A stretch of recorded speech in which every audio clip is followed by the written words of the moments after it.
Hello and welcome back. I am still Dayo Samuel, and in this particular video, in this particular lesson, I'm going to walk you through 5 common social anxieties that people have. So let's jump right into 5 common social anxieties that we have. Number 1 is performance anxiety. This usually happens when you are in the spotlight, and this is often found when in cases where it has to do with public speaking, sharing your ideas in a meeting deadlines, and etc. Now, performance anxiety has been found to be caused by childhood trauma of performing, deep-seated beliefs, and mental images. Now, just before I continue here, let me even share my story right about here. When I was little, when I was very young, I used to like to dance, I used to like to play, I used to like to just enjoy myself anyhow I like, depending on how I feel at that point in time. And there was this day that I was dancing to a particular song of Michael Jackson, and this was very way back, and as at that point I was already in my I can't remember clearly the date, but I still remember the incidents very well. I will be dancing, and then one day I was dancing like that, and my parents screamed at me and shouted, "You better stop all this and go and find something better to do." And I was like, okay. I stopped, but I couldn't find anything to do because that was what I was interested in at that point. But you know the interesting thing that happened? I couldn't actually continue that dance because that kept repeating itself every time I dance or I'm singing. In fact, if it is singing, they will tell me to keep quiet because I'm disturbing the peace of the house. Eventually, many years after, when I say many years after, I mean maybe like 18 to 20 years after, I was going to start a podcast, and I got behind the mic and I couldn't open my mouth to talk. In fact, when I eventually got to talk, I was afraid to release the podcast I recorded, simply because the thoughts of my parents screaming at me kept ringing in my mind that I hope somebody somewhere will not criticize me for this thing that I'm doing.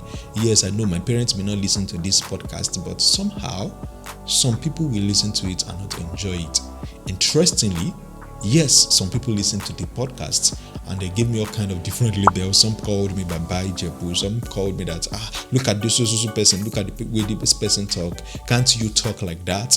And that created a lot of mental pressure for me. Of course, isn't that anxiety? Performance anxiety. Because anytime I get behind the mic to want to talk, or anytime I go on stage to want to talk, I feel jittery. I feel like somebody will criticize what I was going to do. And from my own experience and from the experience of several people I've worked with privately and in our classes, I found that performance anxiety is usually caused by some form of trauma that you experienced during your childhood. So if you have found yourself that you couldn't perform because you are being thrown under the spotlight, it could be performance anxiety, and it could be caused by the fact that you have probably had some encounters, some experiences. I call them scenarios in your past life. 2 common social anxiety that we get to experience, and this has to do with the anxiety that usually happens with the feeling of not being worthy or not being good enough. Now, this usually comes from the place of you comparing yourself with other people and judging your worth based on some external standards that you can see that some other people have. Anytime you find yourself that you're anxious because you are thinking of what if I'm not worthy, what if I'm not good enough for this person, what you usually will find is that you are comparing yourself and judging your worth, and this usually creates low self-esteem. It creates the lack of courage. It even affects your self-love, how much you love yourself. Now, the interesting thing is that anxiety is the handmaiden of creativity. In fact, anxiety is a thin stream of air trickling through the mind, and if you encourage it, it will cut into a deep channel, and other thoughts will flow through. Now, the reason why I'm sharing this is because if you understand the secret, the thing that is underneath the anxiety that you have, it becomes easier for you to handle it. As I usually say, the anxiety or the fear or the phobia you do not understand, you cannot overcome. Now, when you find yourself having this anxiety about not being worthy or not good enough, you are fearful of expression. You will know how to do certain things, but you will be afraid of expressing yourself. And sometimes you shut down on opportunities. And that's because you are afraid you might not succeed the way you want to succeed. So this usually causes you not wanting to authentically succeed. And it is important that you understand this, because once you understand this, you can then handle this anxiety. Third common social anxiety, and that has to do with the anxiety that's associated with abandonment or separation. And for some people, they call it the fear of abandonment or separation. Now, this usually shows up in relationships. This has to do with the feeling of being constantly left in relationships. And I should say it this way, this usually results from having had experiences in the past where you were left in your relationship, where somebody actually either broke your heart, left you in the relationship, and now you are left to just be on your own. And so when you have this kind of anxiety or fear, you are always quitting relationships in order to avoid being left. So you will get out of that relationship because you don't want that person to leave you. So as soon as you have the relationship going and you feel like, okay, this person is already looking like something that has happened to me before, you then exit that relationship because you don't want to get into that, you don't want to experience that thing again.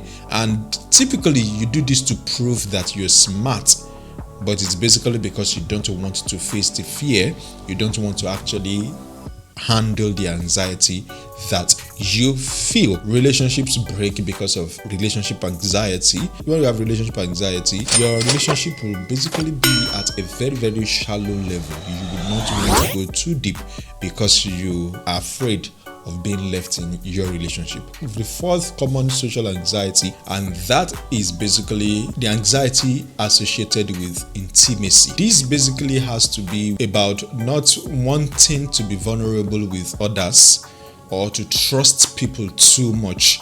Now, this usually comes down to the fact that when you get into relationships with people, you cannot completely open up your heart. You cannot be completely open with them because there are certain experiences you've had in your life where they were not completely palatable. They were not completely okay as you would want it to be. And so you are trying to avoid that happening again, and this usually makes you feel the feeling of that you will be rejected when you make a proposition, or this feeling of jealousy, anger, insecurity, this feeling of emotional attachment. These usually are the things that happens when you find yourself having the social anxiety that's associated with intimacy. And this is not also a good thing. But of course, there's nothing that is good, there's nothing that is bad. So, fifth common social anxiety, and this has to do with the fear of confinement. Now, the fear of confinement works such that when you find yourself in groups or you find yourself with other people, your fear is tied to not being able to escape from a small or enclosed space.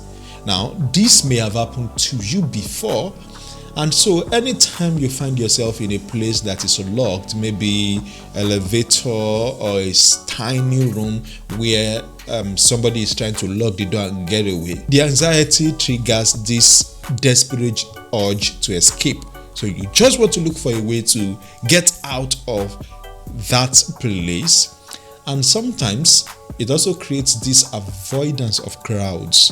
You want to always avoid crowds because you don't want to be trapped in the middle of people. Now, this is social anxiety, but of course, it's also a fear that you have. And so, This may sometimes make you want to sit by the door, or maybe if you find yourself in certain situations, you will actually sit at the edge of the row. So let's say you find yourself in a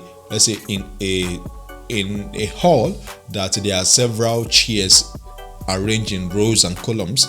You will want to sit by the edge of the seat or close to the edge of the seat, so that in case anything happens, you can quickly escape and get out of that place. That is another demonstration of that anxiety. And if you happen to find yourself in traffic, you want to avoid it by all means, or sometimes maybe to wait in queue, you want to avoid waiting in queue by all means. And this sometimes comes down to the fact that you have a high value for freedom. The reason why this usually affects you could be because you have this high sense of freedom, and once your sense of freedom is being tampered with, you want to escape. You want to get out of that place. Now, it's important for you to understand this, because once you understand this, it becomes easier for you to actually handle it. Now that you've understood these 5 different common social anxieties, let's now get into something really interesting.